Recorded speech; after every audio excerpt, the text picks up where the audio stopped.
बहू मेरे पास आई, गुरुजी हमारी सास बहुत गाली देती है, अब क्या करें।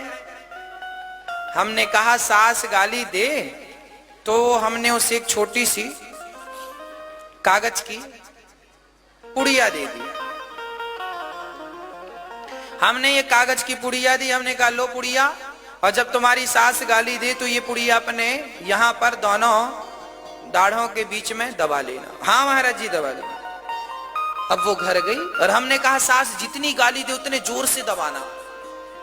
अब वो घर गई और सास गाली देनी शुरू की तो उसने पुड़िया यहां दबाई जोर से। सास गाली देती जा, वो पुड़िया दबाई दबाई दबाई। सास को लगा, सास भी बड़े आश्चर्य में, भगवान पहली बार बहू ने जवाब नहीं दिया।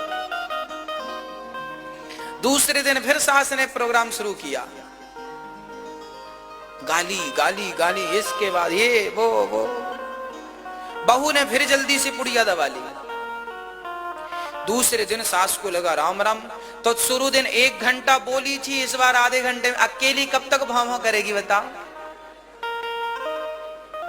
कुत्ता तब ज्यादा भौं भौं करता है जब सामने से रिस्पांस मिले, नहीं चुप हो जाता, कहीं कहीं करके चला जाता कुत्ता भी। आप भी जब सामने वाले को जवाब देते तो। तीसरे दिन सास ने फिर गाली दी, पर 15 मिनट में कार्यक्रम पूरा कर लिया। चौथे दिन तो 2 मिनट ही बोली सास।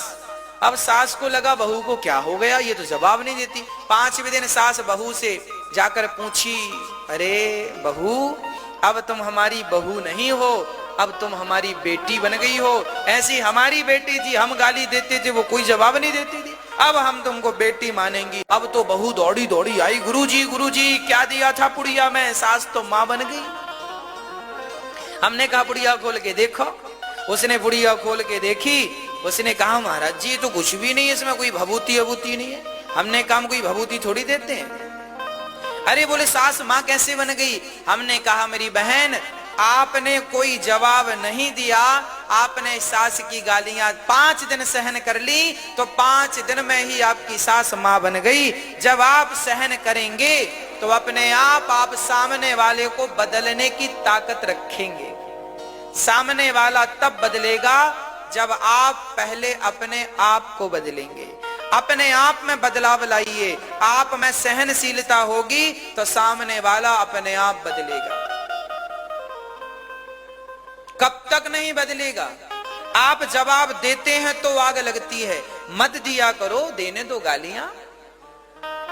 कांटे से कहो तुम चुभना छोड़ दो, गुलाब से कहो तुम महकना छोड़ दो, तो क्या संभव है? नहीं ना।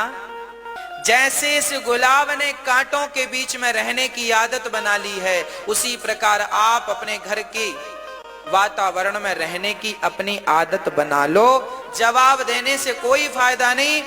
जैसे कांटों के बीच में रहकर भी गुलाब आपको खुशबू देता रहता है, अपनी सुंदरता से अपनी ओर आपको, अरे गुलाब की ओर भले लोगों को पता है कि इस पेड़ पर कांटे हैं, पर गुलाब है इसलिए लोग उसकी तरफ बढ़ते हैं, नहीं कांटे ही कांटे हो तो जाएगा कौन। आप भी अपने घर परिवार में इस गुलाब की तरफ बन के रहिए कि लाख आपका कोई अपमान करे, लाख गालियां दे, फिर भी आप अपना मुस्काना, अपना मुस्कुराना, अपना हंसना, अपनी प्रसन्नता, ये देखो कांटों के बीच में रहता है तो भी इसकी कली खिलती है कि नहीं।